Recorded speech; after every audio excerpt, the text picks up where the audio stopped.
Hello again, everybody. Welcome to USA Wrestling Weekly. I'm Scott Casper. It's time for this week's news and features from USA Wrestling, the national governing body of our sport.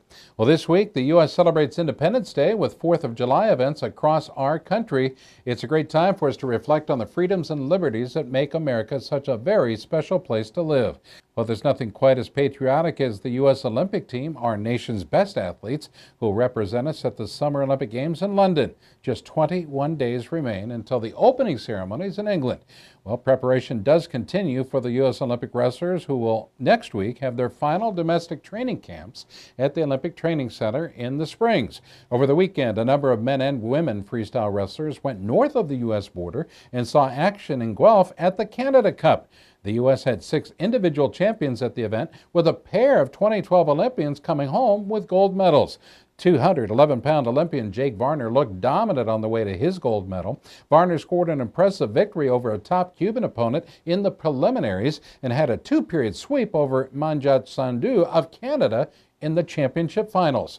The other Olympian winning gold was 138-pound women's star Elena Peroskova. Elena looked strong in her preliminary bouts. In the finals, it was a battle of past world medalists. Peroskova again faced longtime Canadian rival Justine Bouchard. Bouchard won the first period on a leg clinch, but Peroskova answered back, winning the next 2. She had a great defense against Bouchard's leg attacks, then scored takedowns to get the win. She was named the Mat.com Wrestler of the Week for her effort. We talked to Elena about her victory. More than anything, I was just excited to be like in the finals, just to have the opportunity just to win a tournament. I mean, I know it's only Canada Cup, but I've been really competing a lot this year, and I haven't been in a lot of finals, and I feel like I kind of get my butt kicked a little bit throughout the year. So it's just, I guess I was just really looking forward to having the opportunity to kind of like wrestle well, show what I got, and just have fun and like win a tournament. Well, 2 of the U.S. champions were members of the 2010 U.S. World Team, including 264-pound men's freestyler Les Sigmund and women's freestyler Alyssa Lampe at 105 pounds. Sigmund controlled the competition on the way to the title, scoring multiple points in each of his matches. In the finals and in 2 straight periods, he defeated another American, 2012 NCAA champion Tony Nelson of the Minnesota Storm. Sigmund was able to take down and turn Nelson to dominate both periods. Lampe, on the other hand, worked her way through a very tough field of opponents to reach the finals. She topped Jasmine Mian of Canada in the championship finals in control all the way. Alyssa Lampe talks about her competition in Canada. My defense was really good. I kept, people at a distance, my head, stopping their shots. So, people had a hard time getting in. And I think I just, confidence is everything. Well, the other 2 U.S. champions were from the New York AC, who train at the Finger Lakes Regional Training Center. Cornell's All-American Frank Pirelli looked strong in winning 4 matches in a round robin to take his title at 121 pounds. Another Big Red wrestler, Duke Pickett, emerged as the champion at 163 pounds. 2 other U.S. Olympians saw action as well. 2-time Olympian Clarissa Chun placed 5th at 105 pounds on the women's side, and Jared Frayer won 2 bouts at 145 pounds in men's freestyle, including an important and big pin over a Cuban opponent.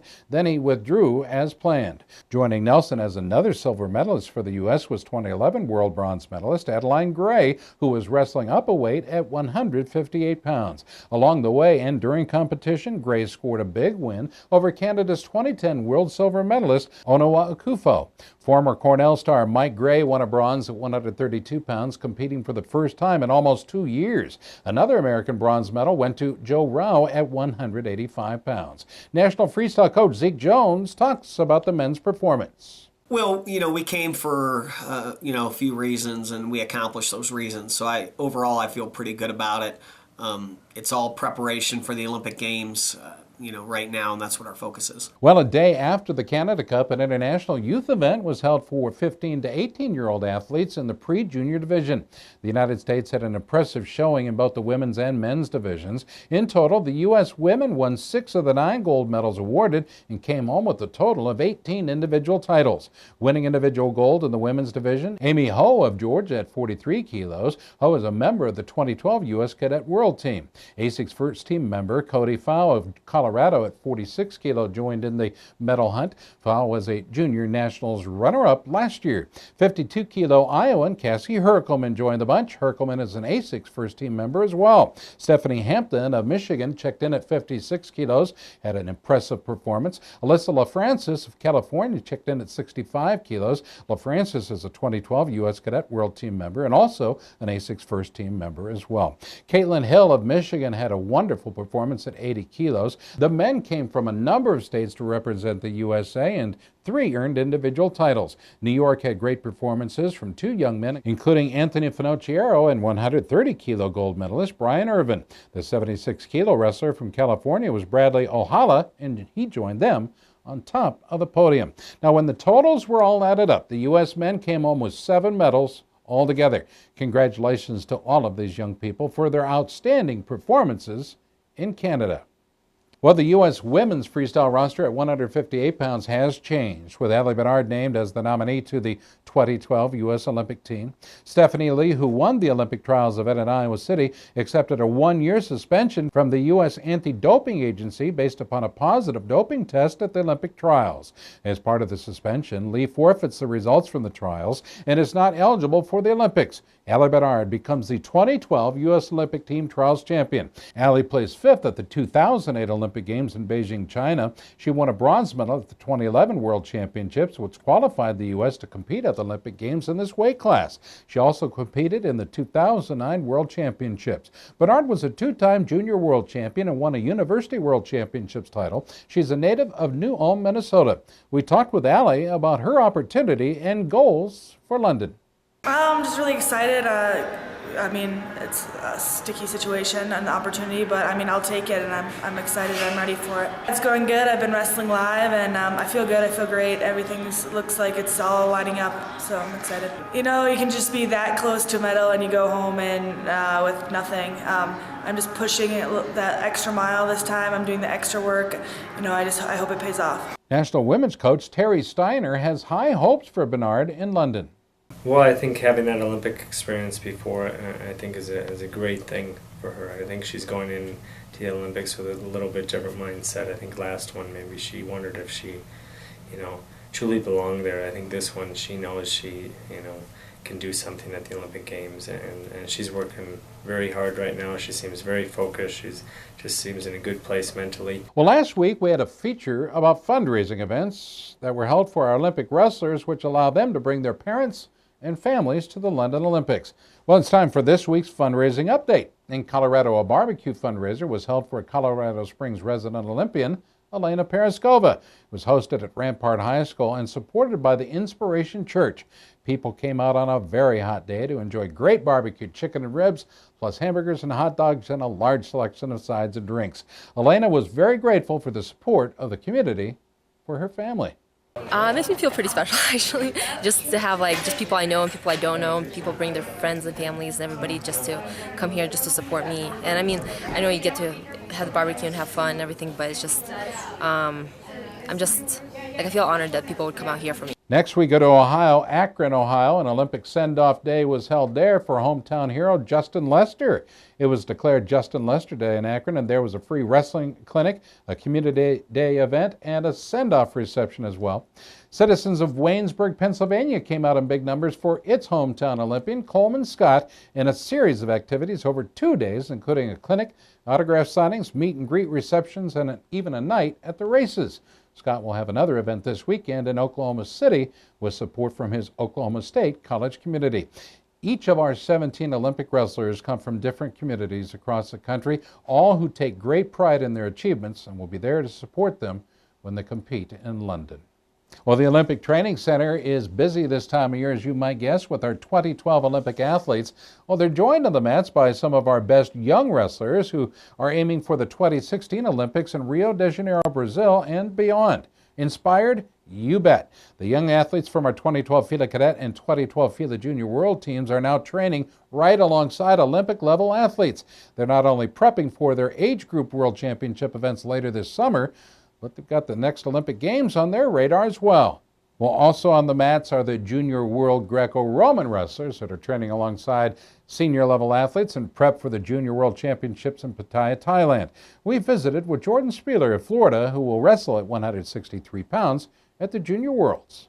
I feel like, the tournament, World Championships, it's not too far away. It's gonna be here before I know it, and I'm preparing myself the best way I can and how many days I have, and I'm gonna improve the best way I can, no matter if I have a lot of time or a little time. Well, in addition, a large group of nationally ranked cadet and junior level wrestlers are now at the Olympic Training Center for the 2016 Junior Olympic Training Camp.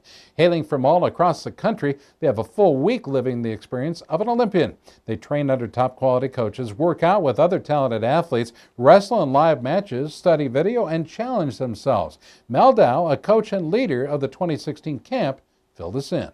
The camp gives them what it's like to live like the Olympic athlete. We get them up at 6 o'clock in the morning, we do some running, we do some lifting, we give them a break, we teach them about some nutrition, we come back, we teach them some technique, we teach them some sparring, some live goes, we do some psychological skills, we do some tactics and techniques, we do some film study, just about everything you could think of in order to get an athlete to take that next step forward with these guys preparing to go for Fargo.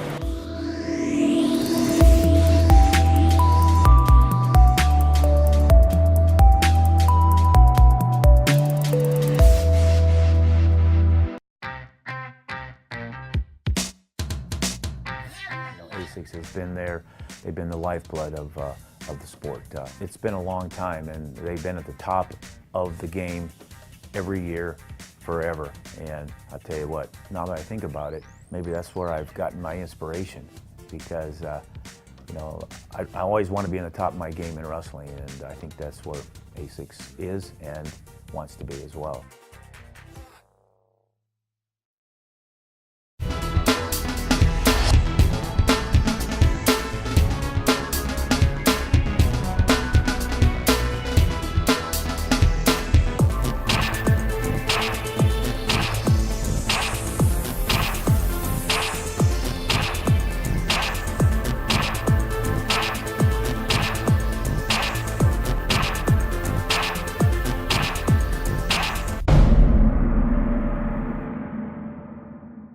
There comes a point in your life that determines who you are, whether you will lead or follow, whether you will fight or give in, whether you will win or lose, and what you will count as your victory. Both of these guys are explosive, and it's not over. This is going to be a great match.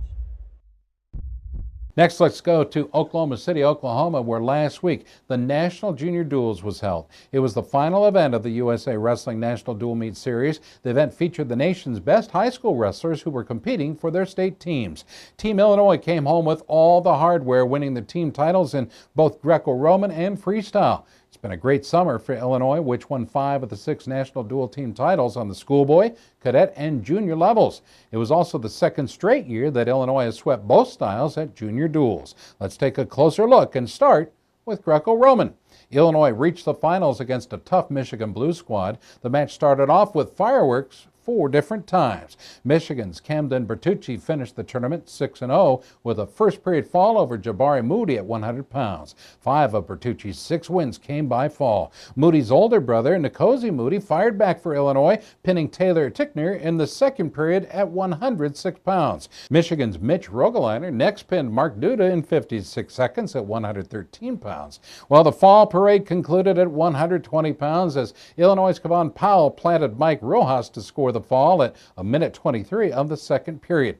The duel remained close with wins from Michigan's Jacob Schmidt, a past cadet Greco-Roman champion at 126 pounds, then a junior nationals champion Zane Richards of Illinois at 132 pounds. Michigan All-American Josh Pennell pinned Jake O'Mara at 138 pounds with a Sports Center-worthy throw, tossing O'Mara from the front headlock position. Illinois started a wave with wins at 145 pounds as Zach Pickering knocked off Alec Meridian. Mitchell Alexander gave Illinois another win, beating Logan Marsicki in a battle of All-Americans at 152 pounds. Trace Engelke scored a tech fall over Michigan's Devin Murray at 160 pounds, and junior national Greco runner-up Ricky Robertson stopped Drew Garcia at 170 to continue the Illinois run. Let's go to 182 pounds next. Sam Brooks of Illinois topped Michigan's Kevin Beasley in a matchup of top stars. Brooks' win gave Illinois a 10-point lead heading into the final three weights. Payne Hayden gave Michigan hope, defeating Taylor McGiffin 1-0-2-0 at 195 pounds. But Illinois, Mike Swider's victory at 220 pounds over Brian Moran clinched the team victory. At heavyweight, cadet freestyle world champion Adam Kuhn closed it all out for Michigan, beating Josh Marchuk, making the final score Illinois 32, Michigan 26.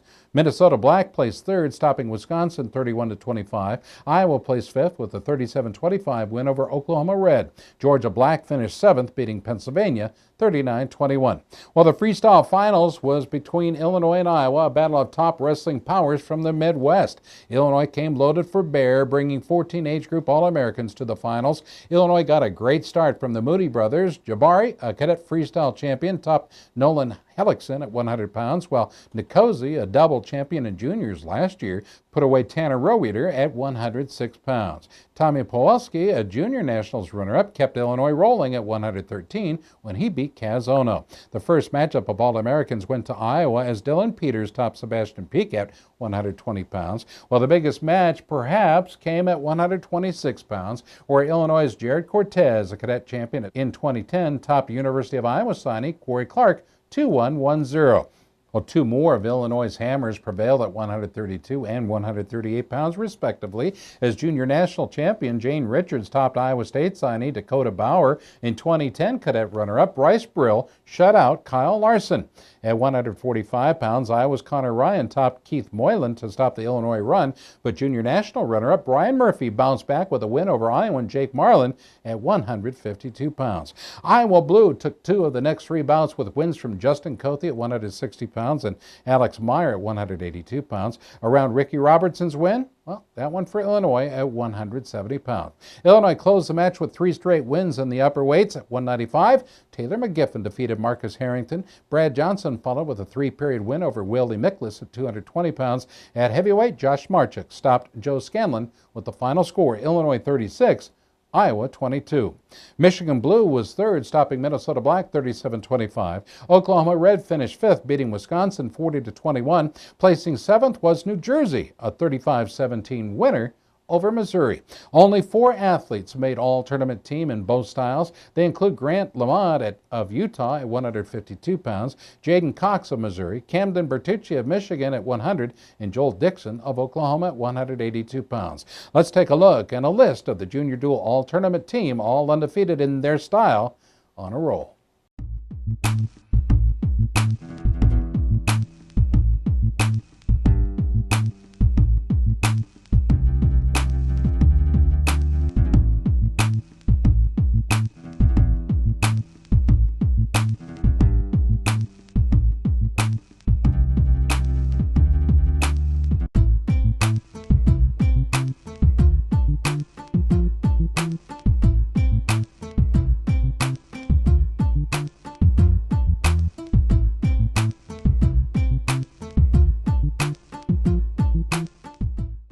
Also last week, USA Wrestling hosted its kids Greco-Roman and Freestyle Nationals in Orem, Utah. This was the final two legs of USA Wrestling Kids Triple Crown, given to those talented few who were able to win USA Wrestling national titles in all three styles the same season. The first leg came back in April at the A6 Folk Style Nationals in Iowa. After the final whistle, there were only three wrestlers who earned the coveted Kids Triple Crown this year. They include Lance Kennelly of Nevada at 120-plus pounds and intermediate, Thurius Robinson of Colorado at 80 pounds and novice, and Minnesota's Peyton Robb at 90 pounds and novice. It all came together in the freestyle finals on the last day. Kennelly won two bouts in a three-match round robin. He likes Greco-Roman best of the three styles, he says, and his wrestling hero is Brock Lesnar. Robinson defeated Arizona's Denon Fernandez 3-2-6-0 to nail down his Triple Crown.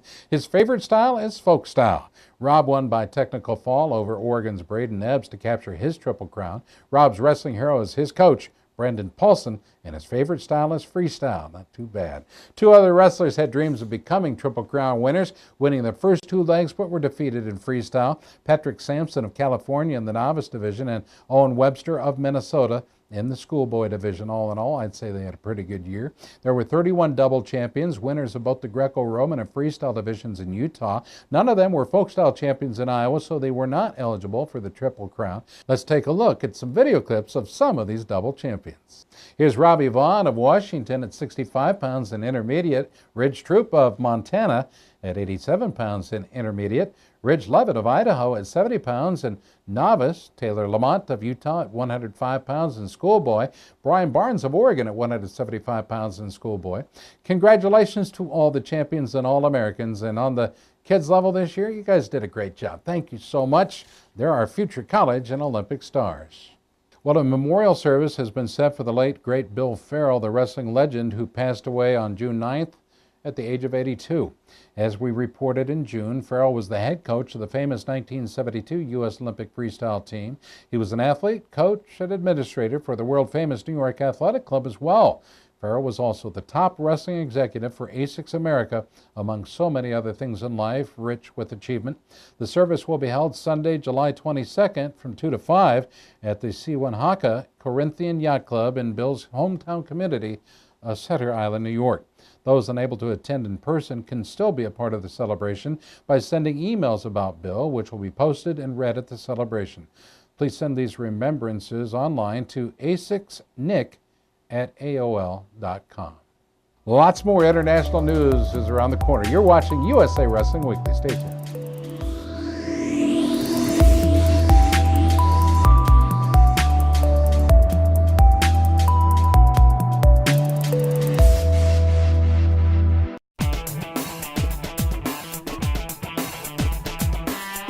Each season, Liberty Mutual's Responsible Sports Community Grant Program awards $65,000 to youth sports organizations and school sports programs that demonstrate their commitment to responsibility in youth sports. Your organization could be one of our 20 winners this season.